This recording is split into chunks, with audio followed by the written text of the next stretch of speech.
Hello everyone, it is day 2 of our challenge. I am so excited. I actually can't believe it's day 2 already. It's sort of speeding away. We've had our welcome party, we've had day 1 and we're on day 2 already. So if you're watching, send me a like, send me a heart, or anything, just send me anything so that the Facebook algorithm tells other people that I am here and that we are live. The more you interact with my lives, the more other people can come and join us, because Facebook has an evil way of blocking me or blocking other groups from being seen, because it's just mean like that these days. So please send me a like, click the button, say hello, and tell me where you're watching from and what have you got to drink. I haven't got anything to drink today because I have been eating homemade chicken soup. I got a new cookbook for my birthday in October, and in the cookbook there was a recipe for a chicken and sweet corn soup, and I decided to make it. So I bought the ingredients yesterday and it was delicious. So I've just finished 2 bowls of it. It was very nice. I'm going to be talking about what I did while I ate that as part of today's task. So if you're watching, hello, where are you watching from? What are you drinking? Have you got a cup of tea? Have you got a Guinness? Have you got a beer? And I'm very grateful for you all to be watching, because one of my clients told me today, it's the England football match tonight, and not being a football supporter, I'm so sorry to say this if I offend anyone, but it's just life. I am not a football supporter and I didn't have a clue that the football was on. So I'm very grateful. Hi Sarah from Hampshire, no drink at the moment. That's fine, you've still got time to grab one. Yeah, I didn't have a clue that the football was on.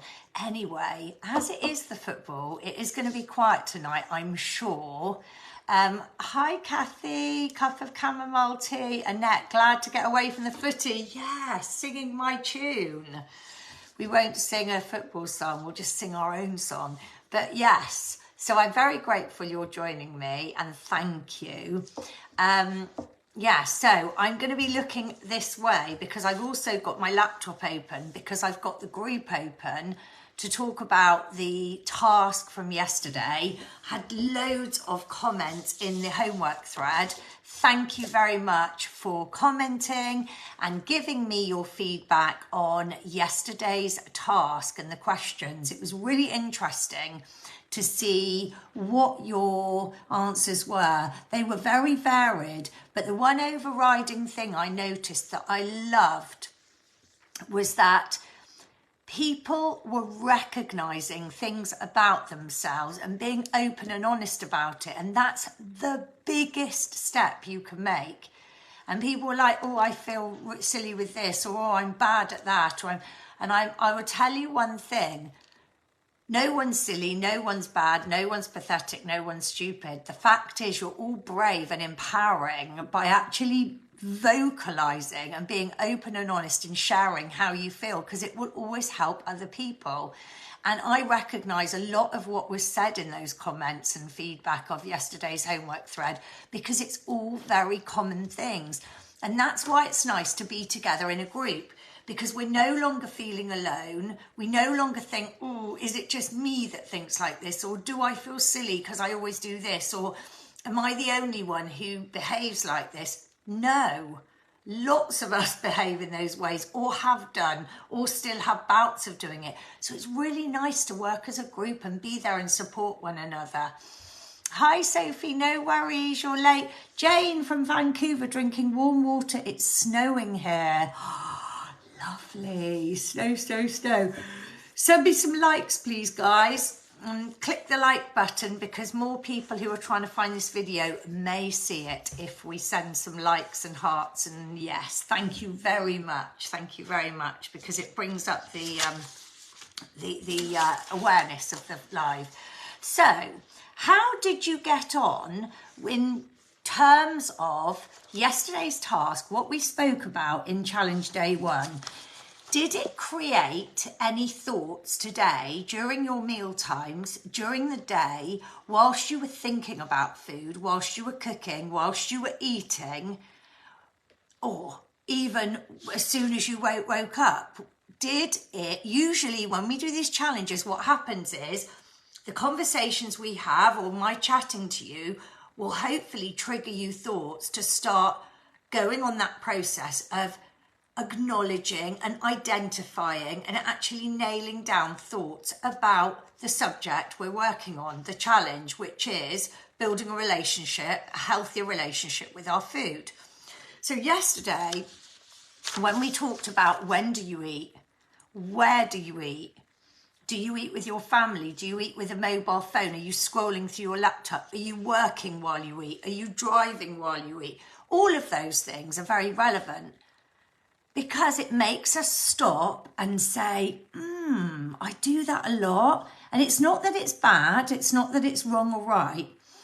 It's just identifying those things may make you shift your behaviour. And by shifting your behaviour, it may support your journey. And that's what this whole challenge is about. So I'd be really interested if in the comments you want to say, did anything we spoke about trigger any thoughts or reactions or make you think or identify anything that you hadn't thought about before? Because it's a very, very powerful thing. Just to say, I was really interested as well at how many people, and again, there's no wrong or right to this, skipped meals.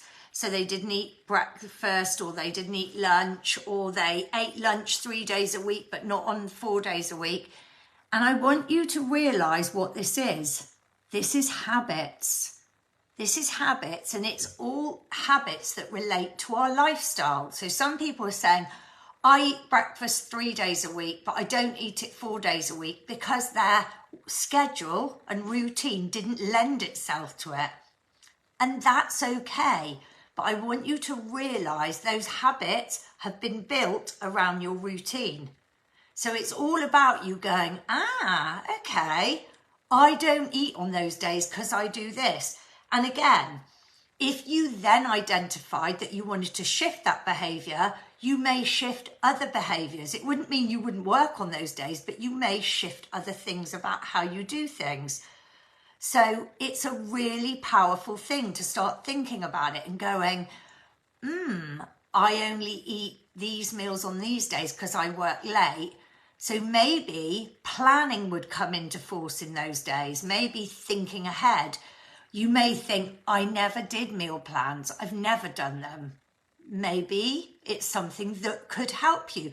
And as I said, there's no wrong or right to this, but you were the one that will sit there and go, yeah, maybe a meal plan would help me because I'm noticing that on 4 days I'm not eating and I've got really sporadic routine with my meals. And that's because I'm always on the hoof, running around, rushing. So I'm not making time for myself. So on the days where you can, you could pre-plan. So that's just an idea of how us talking about these things can trigger positive actions to shift your behaviours and shift those habits. Not necessarily change them, shift them. Sometimes habits, that's why I don't like saying bad or good habits. They're just habits. But some habits that maybe aren't serving you well, you want to shift so that they serve you better. It may still be based loosely on the habit you had, but you'll just shift the behaviour around it. So I hope that makes sense, because it can sound like a lot to take on, but a lot of this is just common sense, and a lot of it is just about sharing it and understanding how our minds work with the processes of building the habits and having our routine and how we've lived our life for so long that it's just routine and we just do it without thinking. It's not till we stop and chat, we go, never even stop to think about it because my life's so hectic, I'm so busy, I don't have time to think about it, or I just do it, it's just what I do. So I also thought it was really interesting at how many people had such a varied evening meal. So quite a few people said, oh yeah, I don't know when I eat this time sometimes, or other days I may not eat till 10 o'clock at night. And that's again to do with our personality. I'm looking at these comments while I talk to you. Because if you're a very structured routine person like me, I love planning. I've always think ahead. I like knowing what I'm going to eat. So to me, that would be alien. But actually, it can cause me some stress and anxiety sometimes. So part of me reading the comments was like, be quite nice to not be so uptight about having to eat at a certain time. So again, that's helped me. It's made me think a little bit differently about how I might shift my habits and routines.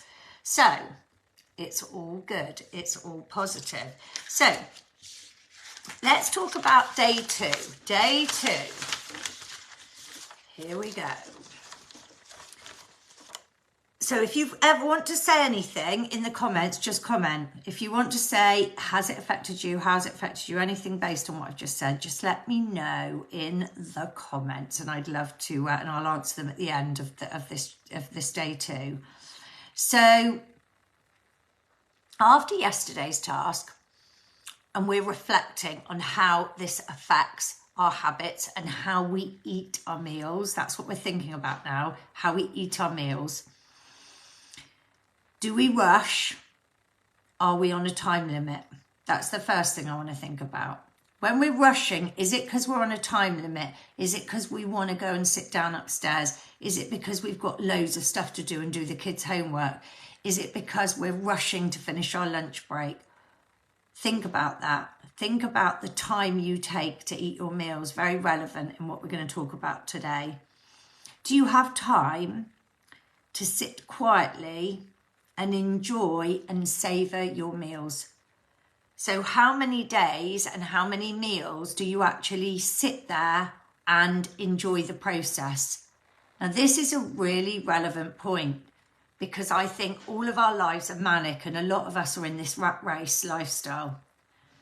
So very often, a meal time for us is just a process of I need to eat and get out the door, or I need to eat and then get stuff done. I mean, I know there's times where I've been eating and I'm like finishing a mouthful and then loading the dishwasher. And I think, God, this is crazy. But it's because I'm rushing. So my next job or client's coming and I've got a short window. So those sort of things are really important things to think about. Identify how many of your meals are like that, because this is going to relate to our lifestyle, which, as I've always said, it all is connected. At the end of each meal, when you stopped and you finished, have you thought about any of the mouthfuls you've eaten? Now, I'll give you an analogy of this. This might sound silly. Do you know those times where you drive to somewhere where you always drive? You drive to your child's school, or you drive to your workplace, or you drive to whether you walk the dog. From the minute you get in the car to the minute you get there, you could do it without even thinking because you're on autopilot, aren't you? And I know that feeling because often if I'm going somewhere else and sometimes I'm on the same route and I end up going the wrong way, I go on my regular route, I'm like, where am I going? I was going to the dentist and I've gone on the dog walk route because I wasn't focused in the moment. This is a good analogy about this point about our food. Do you stop at the end of a meal and think, I enjoyed a mouthful or that food? Did you think about the taste of it? Did you look at it and think, what's in that food? It's like when you hear these people who drink wine, they go, oh, there's tastes of plum and oak and all of this, which I can never taste. But they're savouring the tastes within the food. Do you ever do that? Think about that. Because this is about building our relationship with food. It's about us enjoying our food and also thinking about what's gone in it. And if we have more thought about that, you think about it, if it's processed food out of a can, we're not really going to care about that. But if we've created that food, even if it's a salad, and it's a colourful salad with feta and sugar snap peas and olives and avocado and beetroot and tomatoes, it's full of rainbow colours. And each thing you've put in that salad, it doesn't take long. I do one every day. You're going to look at it and it's going to look beautiful. You're going to eat it. You're going to think more about each of the tastes. You may not, but I want you to think about that because it's a really relevant thing about building our relationship with food.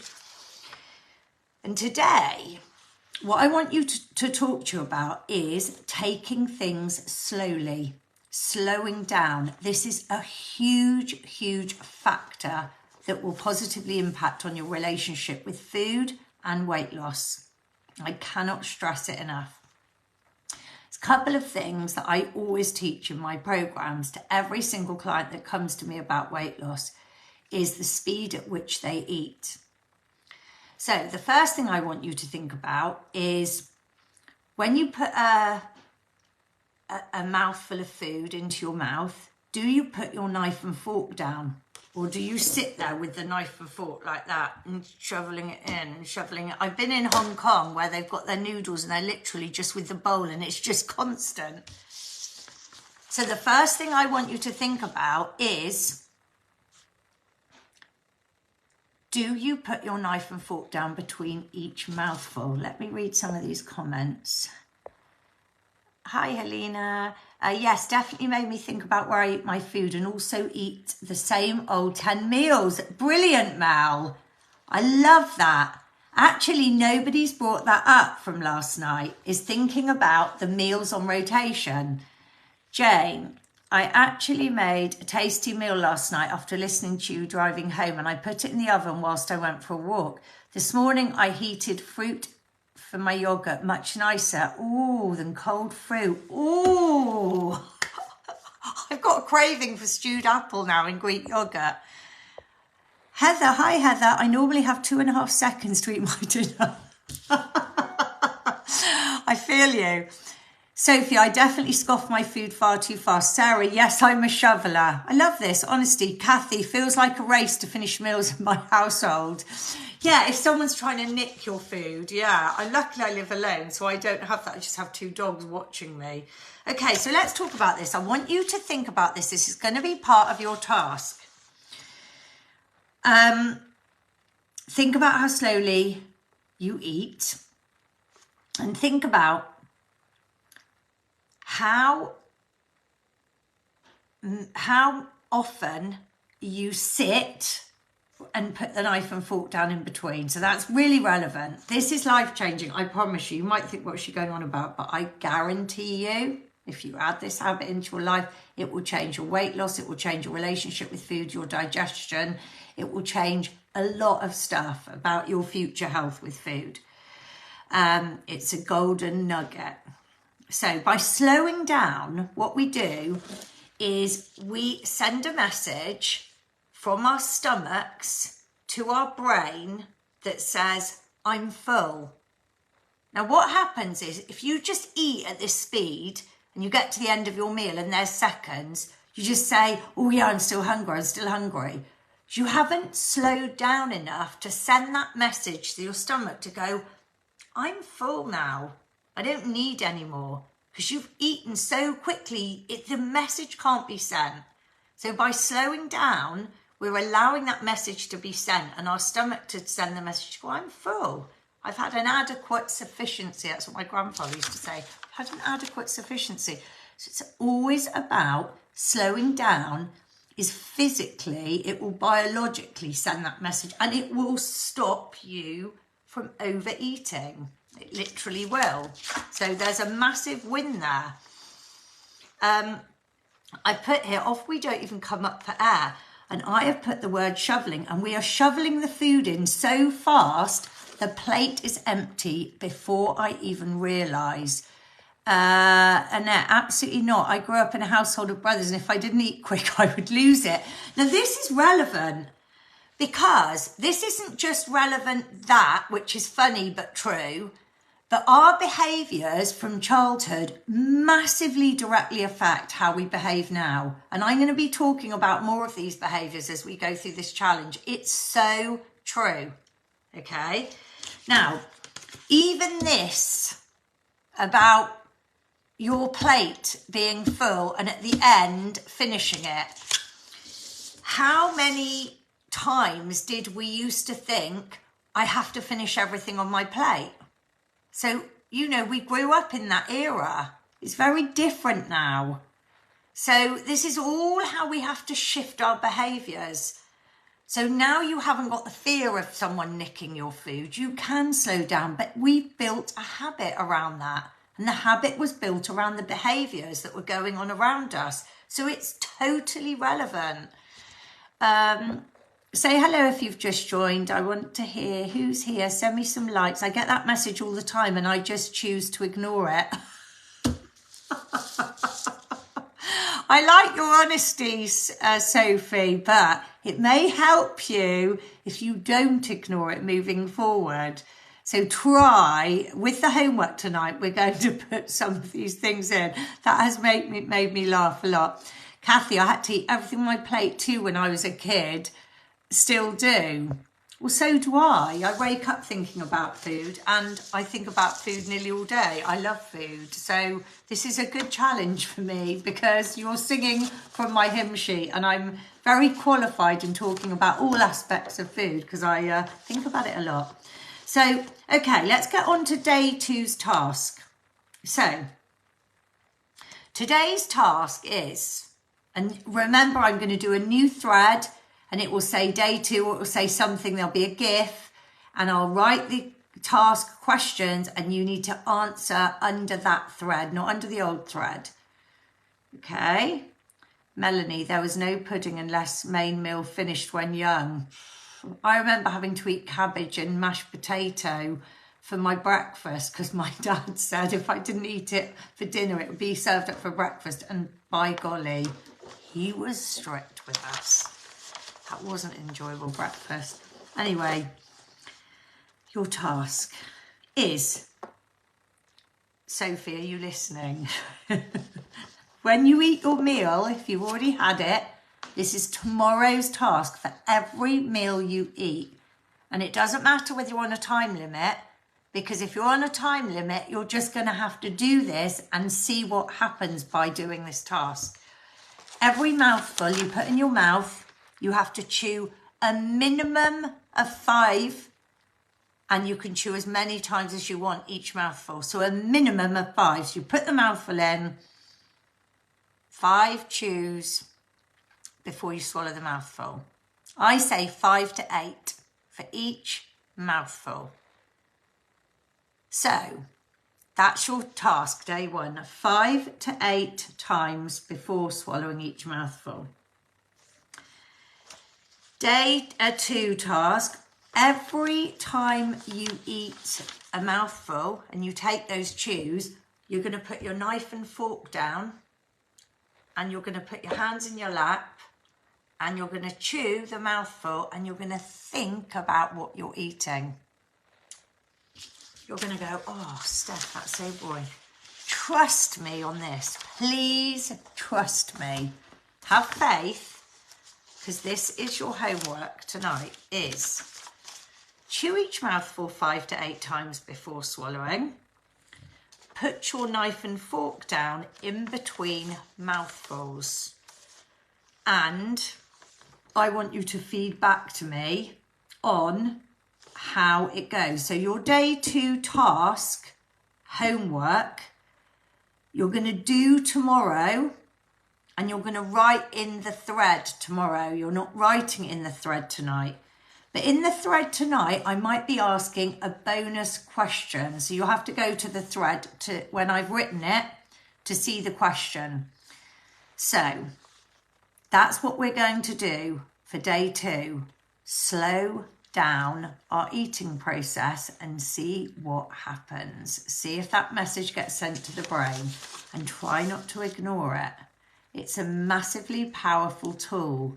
Let me know what you're thinking about it. Sophie, you're probably going, no, I'm ignoring that. I'm just going to continue. But I'm not good at slow at anything. I hear you. I really do hear you. Here's another thing you can do. This is going to be the other part of your homework, because I was going to put it in the group, but I'm going to talk about it now just briefly. I want you to think of one other way you can slow down your eating process, your meals. Anything there's something very specific that would be a really good thing you could do to slow down. Don't share it in the group, share it in the thread. So there is no wrong answer.